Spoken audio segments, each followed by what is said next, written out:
طور پہ شکر گزار بھی ہوں اور کو خراج تحسین بھی پیش کرتا ہوں کہ انہوں نے ایک پورا روڈ میپ اب سامنے رکھا ہے کہ اب یہ جو رحمت اللہ عالمین اتھارٹی ہے اس کے کون کون سے سٹیپس ہوں گے، immediate term, short term, medium term اور لانگ ٹرم۔ میں سب سے پہلے اپنی قوم کے سامنے جو بات رکھنا چاہتا ہوں کہ کیوں ضرورت پڑی اس کی۔ سب سے پہلے مجھے یہ احساس ہوا کہ جو ہمارے یوتھ ہیں، ہمارے جو بچے ہیں، ان کو پوری طرح سمجھ ہی نہیں ہے کہ یہ ملک بنا کیوں تھا، اور ہمارے نبی صلی اللہ علیہ وسلم ان کا پیغام کیا تھا، کیوں ان کو فالو کرنے کے لیے اللہ نے حکم دیا قرآن میں۔ مجھے آہستہ یہ بھی نہیں لوگوں کو پتا کہ جب وہ نماز پڑھتے ہیں تو وہ اللہ سے مانگتے کیا ہیں، اور میں اکثریت کی بات کر رہا ہوں کہ ان کو یہی نہیں پتا جب وہ کہتے ہیں ایک ہی چیز نماز پہ مانگتے ہیں نا کہ اللہ ان کے راستے پہ لگا جن کو تو نے نعمتیں بخشی، ان کے نہیں جو غلط راستے پہ چلے گئے۔ تو جن کو اللہ نے نعمتیں بخشی سب سے زیادہ وہ تو ہمارے نبی صلی اللہ علیہ وسلم تھے، باقی بھی پیغمبر تھے۔ تو اصل میں تو ہم سارا وقت نماز پہ ایک ہی چیز مانگ رہے ہوتے ہیں کہ ان کے راستے پہ چلو۔ تو ان کا راستہ کیوں اتنا ضروری ہے؟ کیا ہمیں سمجھ ہے کہ اللہ کیوں ہمیں کہتا ہے ان کے راستے پہ چلو؟ کیونکہ دنیا کی تاریخ کا کبھی کسی انسان نے وہ اچیو نہیں کیا، کبھی اس کی یعنی آپ 5% بھی اچیومنٹ نہیں جو کہ ہمارے نبی صلی اللہ علیہ وسلم نے کیا، اور نہ کوئی کر سکتا ہے۔ یہ جب 100 گریٹسٹ مین ان کے اوپر ایک کتاب ہے، پتہ نہیں اس کا کیا نام ہے، ہارٹ یا کچھ ہے، وہ نمبر 1 پہ ان کو کیوں رکھتا ہے؟ وہ تو مسلمان نہیں ہے، لیکن وہ اچیومنٹس پہ رکھتا ہے کہ کسی انسان نے وہ چیزیں اچیو نہیں کی۔ تو اللہ ہمیں کیوں کہتا ہے کہ ان کے راستے پہ چلو؟ ہماری بہتری کے لیے۔ جب وہ کہتا ہے کہ وہ 2 راستے آپ کے سامنے، ایک اللہ کی وہ راستے جس پہ اللہ نے نعمتیں بخشی ہیں، تو وہ جو راستہ ہے وہ آسان راستہ نہیں ہے، کیونکہ نبی صلی اللہ علیہ وسلم کا آسان راستہ نہیں تھا، لیکن وہ انسان کی عظمت کا راستہ تھا۔ تو ہمیں مجھے احساس ہونا شروع ہوا بہت پہلے، پولیٹکس میں آنے سے بھی پہلے، کہ مجھے یہ احساس ہونا شروع ہوا کہ ہمیں کسی کو، میں نے جب کم از کم میں جب اسکول میں تھا تو میں نے جب پڑھا تو مجھے کبھی یہ چیزیں نہیں کسی نے بتائیں۔ مجھے میری دینیات اور اسلامیات کی کلاس کے اندر مجھے کبھی یہ نہیں بتایا گیا کہ کیوں میں نبی صلی اللہ علیہ وسلم کے راستے پہ چلوں۔ پھر مجھے یہ بھی نہیں بتایا گیا کہ وہ ریاست مدینہ، وہ اس کے کیا پرنسپلز تھے کہ ایک دم وہ لوگ جن کی حیثیت ہی کوئی نہیں تھی، دیکھتے دیکھتے 2 سپر پاورز ان کے سامنے گرتی ہیں اور دنیا کی امامت کرنا شروع کر دیتے ہیں۔ وہ کون سے پرنسپلز تھے؟ ہمیں تو سارا وقت جو بتایا گیا تھا کہ دیکھیں جی اگر آپ نے آگے بڑھنا ہے تو وہ برطانیہ، اور میں جب اسکول میں تھا تو نہیں ہمیں آزادی ملی تھی، تو ہماری بھی ذہنی غلامی تھی کہ ان کے راستے پہ چلو۔ وہ دیکھو وہ جو انگریز ہے، جو ان کا سسٹم ہے، جو ویسٹ منسٹر ڈیموکریسی ہے، اس کے راستے پہ چلو اگر اوپر جانا ہے۔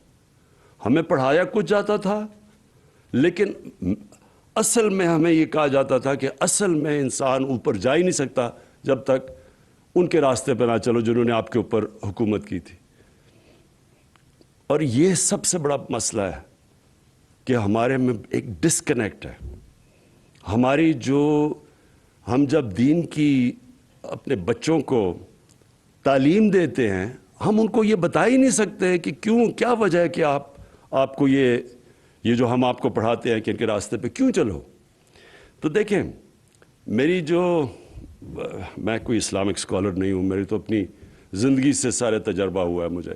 میں تو اسلام کی طرف، دین کی طرف، اسلام تو خیر ہم پیدا ہی اسلام میں ہوئے تھے، لیکن دین کی طرف سے تو میں اپنی زندگی کے تجربے سے آیا ہوں۔ اور وہ کیسے؟ کیونکہ مجھے 2 مختلف کلچرز کو میں نے اندر سے دیکھا۔ اپنے پاکستان کا تو میں ماں باپ اور ہمارے اسکول کلچر تو دیکھ ہی لیا تھا، لیکن میں نے مغربی کلچر کو اندر سے دیکھا، اور پھر میں نے اپنا تجزیہ کر کے میں پھر ان نتیجوں پہ پہنچا۔ اور آہستہ آہستہ جو اصل چینج جب میرے میں آیا، جب میں نے نبی صلی اللہ علیہ وسلم کی زندگی پڑھی, ان کی سیرت پڑھی, اسٹڈی کیا اس کو, تو اصل میں تو چینج تب میرے میں آیا. تو میں یہ سمجھتا ہوں کہ جو ہم نے اپنے بچوں کو اگر ہم نے صحیح تربیت دے دی اور صحیح معنی میں ان کو سیرت نبی, ان کو اسکول سے ان کو صرف بتا دیا کہ وہ ان کا راستہ کیا تھا, یہی اس قوم کو اوپر اٹھا دے گی. کیونکہ کوئی قوم جس کا کیریکٹر بڑا نہیں ہوتا وہ بڑی قوم نہیں بن سکتی. تو جو انہوں نے مدینہ میں کیا کیا تھا, انہوں نے سب سے پہلے تو 2 پرنسپلز پہ مدینہ کی ریاست بنائی, عدل اور انصاف اور فلاحی ریاست, اور انہوں نے پھر انسانوں کی کیریکٹر بلڈنگ کی. وہی لوگ تھے, انہوں نے ان کو جو کیریکٹر کی ٹرانسفارمیشن کی, یہی چینج تھا. تو وہ تو دنیا کے سامنے وہ لوگ جو عرب 2 سپر پاورز کے بیچ میں تھے, کوئی حیثیت نہیں تھی, وہ ایک تاریخ ہے. یہ کوئی یعنی باقی اللہ کے پیغمبروں کی تاریخ میں اس طرح ڈیلی زندگی کسی کی بھی نہیں ہے.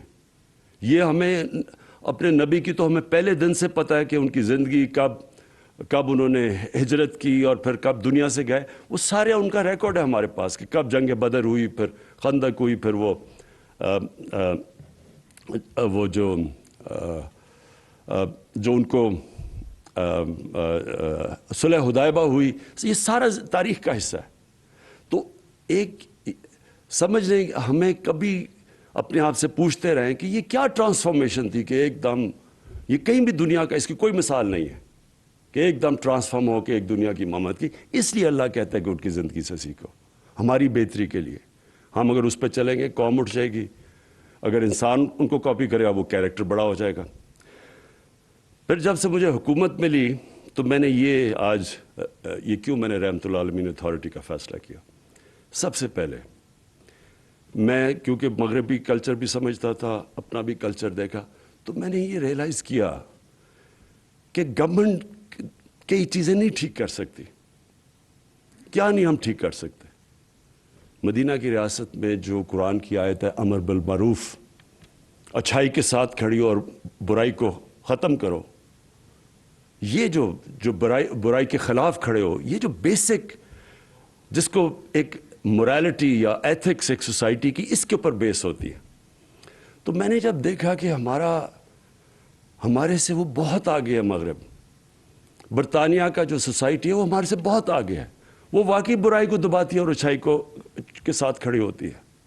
ان کی جو ایتھکس ہے, ان کی جو مورالٹی ہمارے سے بہت آگے ہے. کبھی بھی وہاں کوئی تصور بھی نہیں کر سکتا کہ وہ پبلک کا پیسہ چوری کرے, کوئی مقصود چپڑاسی کے نام پہ 4.25 ارب روپیہ رکھتے اور وہ کہیں شکل بھی دکھا سکے. سوسائٹی روکتی ہے اس کو, کیونکہ میں نے تو وہاں دیکھا ہوا ہے. وہاں ایک لارڈ آرچر تھا, بڑا قریب تھا مارگریٹ تھیچر کے, وہ صرف اس نے عدالت میں جا کے اس کا جھوٹ پکڑا گیا, 3 سال جیل میں گزارا.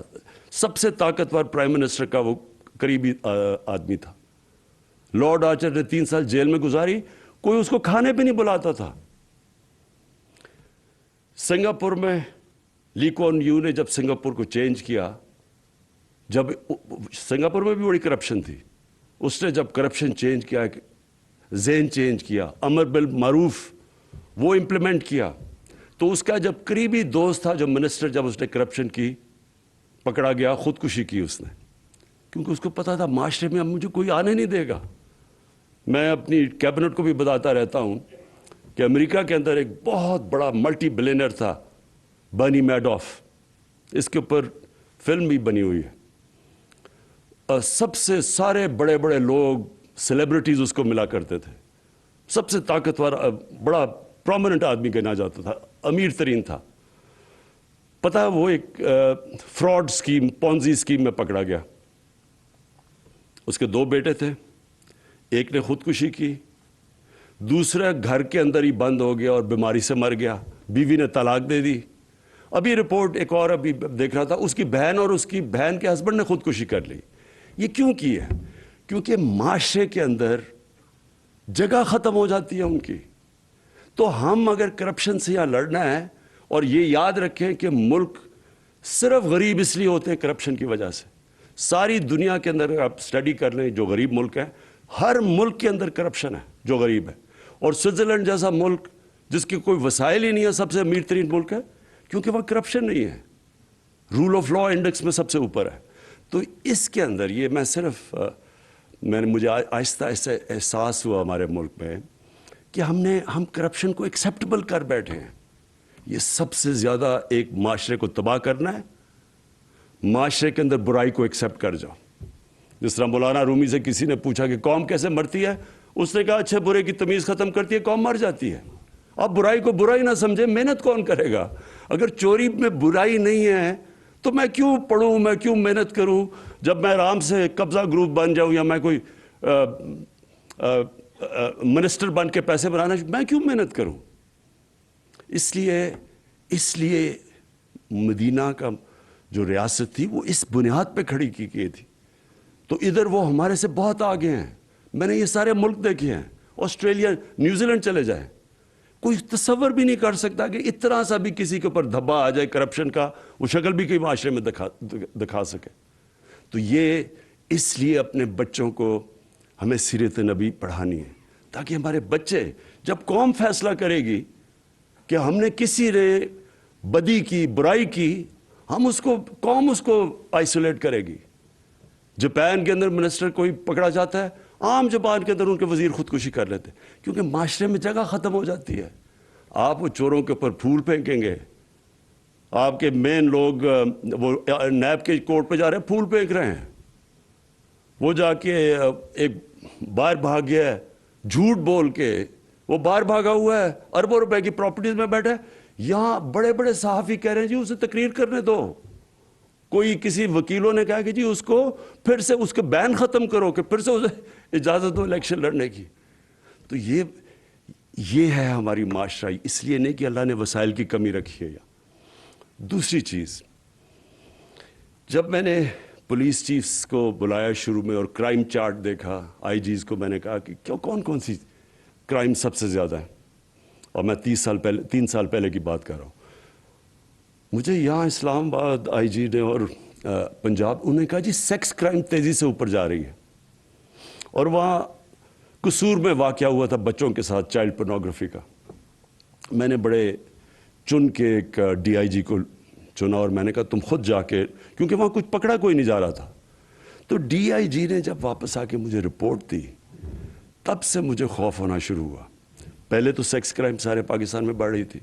دوسرا, اس نے جو رپورٹ دی اس نے کہا جی وہاں اس نے کہا جب تک آپ نے ٹیچرز کو, علماء کو, معززین کو ساتھ نہ ملا کے پوری کیمپین نہ کی, ہم کچھ نہیں کر سکتے, کیونکہ کوئی رپورٹ ہی نہیں کرتا کرائم.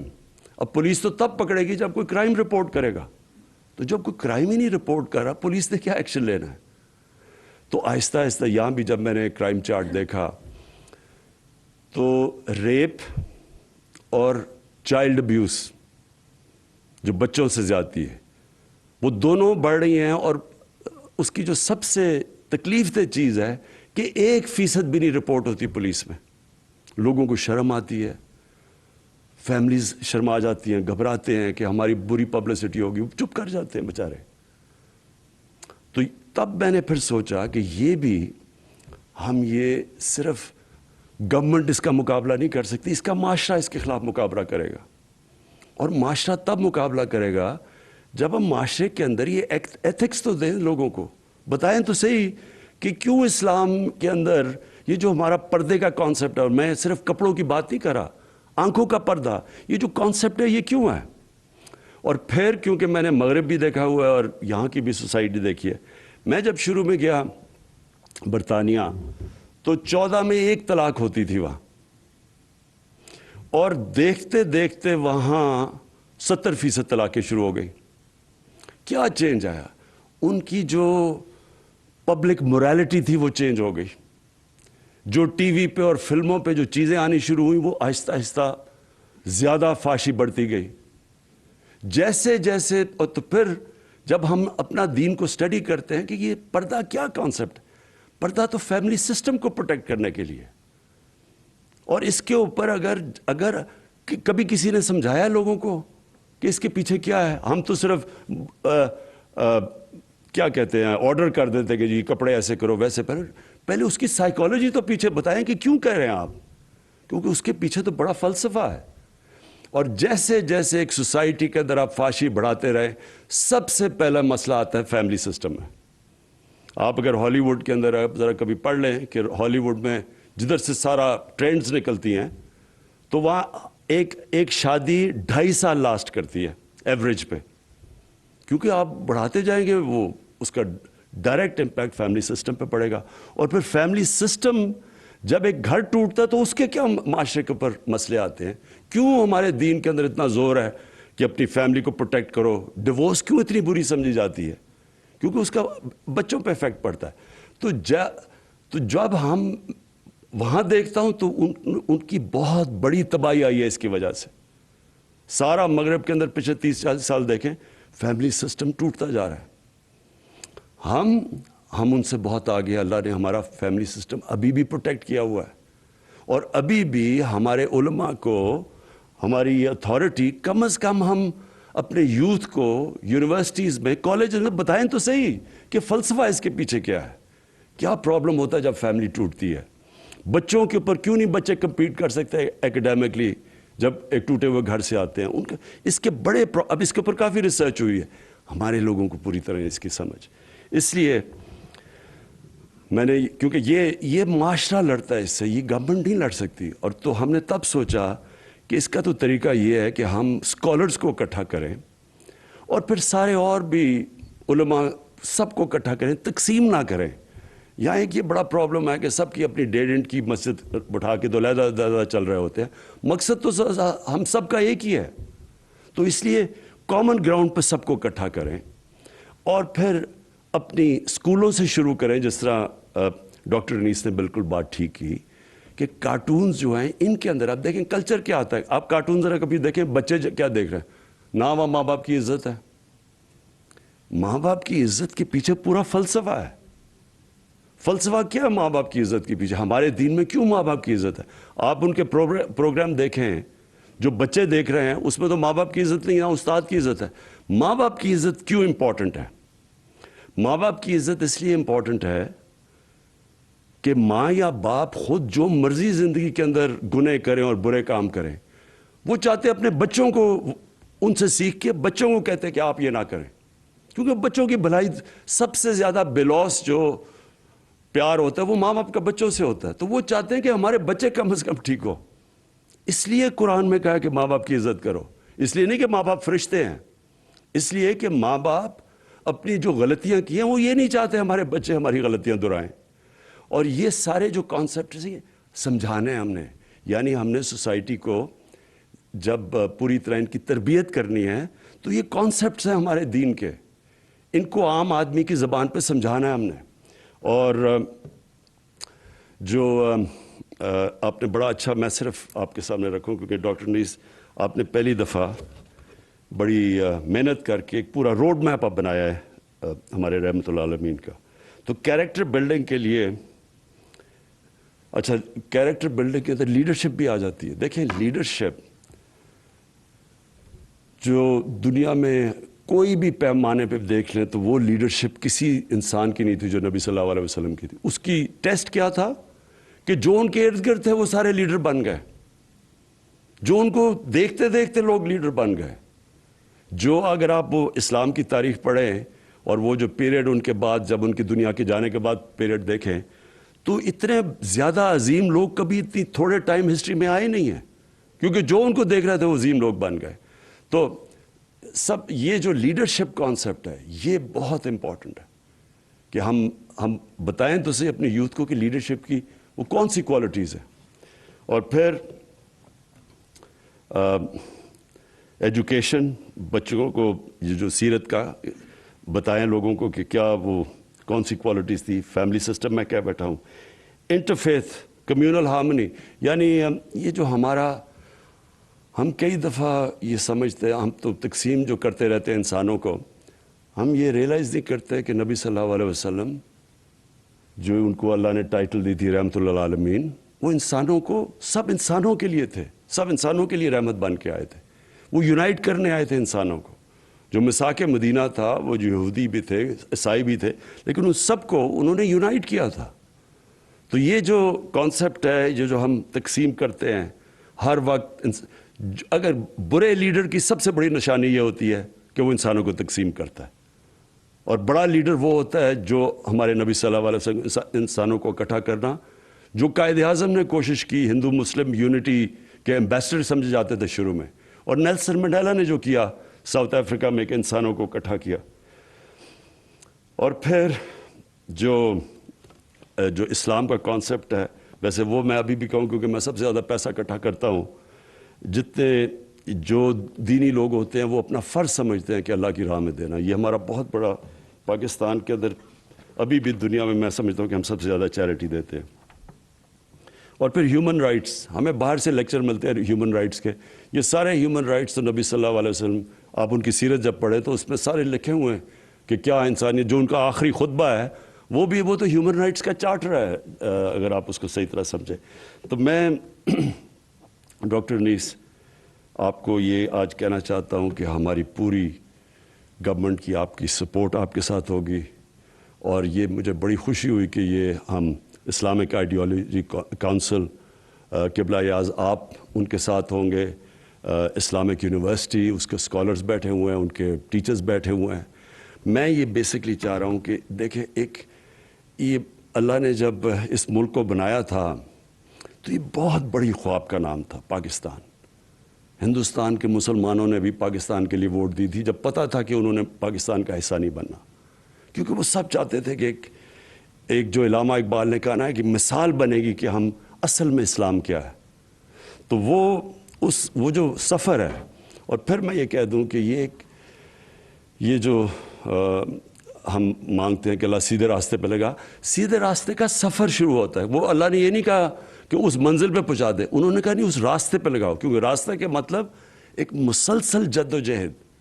سیدھا راستہ کانسٹنٹ ریفارمیشن آف کیریکٹر کا نام ہے, مسلسل اپنے آپ کو آپ ریفارم کر رہے ہوتے ہیں. اور جو قوم بھی جب اس راستے پہ اب جب ہم کہتے ہیں ریاست مدینہ, ایک یہ جہاد کا نام ہے. آپ کو جو قانون کی بالادستی یعنی قانون کی حکمرانی قائم کرنا جہاد ہے, کیونکہ آپ کا مقابلہ مافیاز کے ساتھ ہے. وہ نہیں قانون کے نیچے آنا چاہتے, وہ NRO لینا چاہتے ہیں, وہ آپ کو بلیک میل کرتے ہیں کہ ہم آپ کو چلنے نہیں دیں گے جب تک ہمیں چھوٹ نہ دو.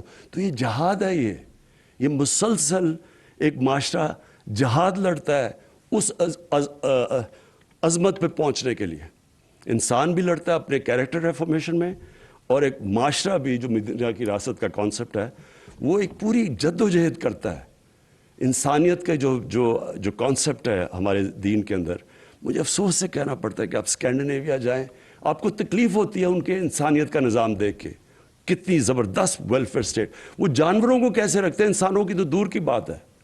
میں آپ کو یقین دلاؤں کہ زیادہ تر مسلمان دنیا میں ہم اپنے انسانوں کو ویسے نہیں رکھتے جو آپ اسکینڈینیویا میں چلا جائے وہ جانوروں کو جس طرح رکھتے ہیں. تو ہمیں وہ اس سفر آغاز کر دیا شروع. مجھے بڑی خوشی ہے کہ جو ابھی تک ہم نے قدم اٹھائے ہیں یہ کبھی پاکستان کی تاریخ میں کسی نے نہیں پہلے اٹھائے.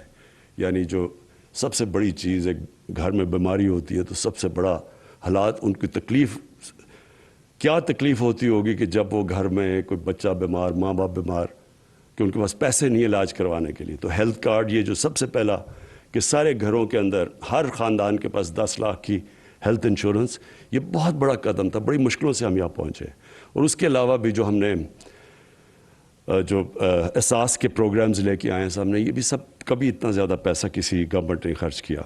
اور پھر یہ جو پناہ گاہ ہیں, یہ بھی مجھے یاد ہے ہم جب بھی وہ راوی سے ہم پل کراس کرتے تھے داتا صاحب کے سامنے, وہ بیچ میں وہ جو سڑک کے بیچ میں جگہ ہوتی وہاں اس طرح لوگ سوئے ہوئے ہوتے تھے, اور میں سوچتا تھا ان کے اوپر وہ سارا ڈیزل کا وہ جو دھواں وہ پڑ رہا ہوتا تھا, ان بیچاروں پہ ساری مٹی پڑی ہوتی تھی. کبھی کسی نے نہیں سوچا کہ کتنا خرچہ آتا ہے کہ آپ پناہ گاہ بنا کے وہ بیچارے وہاں سو جائیں, وہاں کھانا پینا ان کو دے دیں. آپ کوئی خرچہ تو نہیں ہے, احساس صرف چاہیے کہ ایک انسانیت کا آپ کا کانسیپٹ ہو, جو کہ وہ ملک جو اپنے آپ کو مسلمان نہیں کہتے لیکن وہاں ہے. تو میں پھر سے اپنی اتھارٹی کو آج جو ممبرز ہیں ہمارے, جو آپ نے ڈاکٹر نے سب کو انٹروڈیوس کروا دیا, اور میں ایجوکیشن ڈپارٹمنٹ کا میں کہنا تھا کہ شفقت محمود جو ہمارے منسٹر ہیں ان کی پوری آپ کو کوآپریشن ملے گی، پرائم منسٹر آفس کی ملے گی، جتنی بھی گورنمنٹ کی ڈپارٹمنٹس ہیں ہم آپ کے ساتھ پورا کھڑے ہوں گے. شکریہ.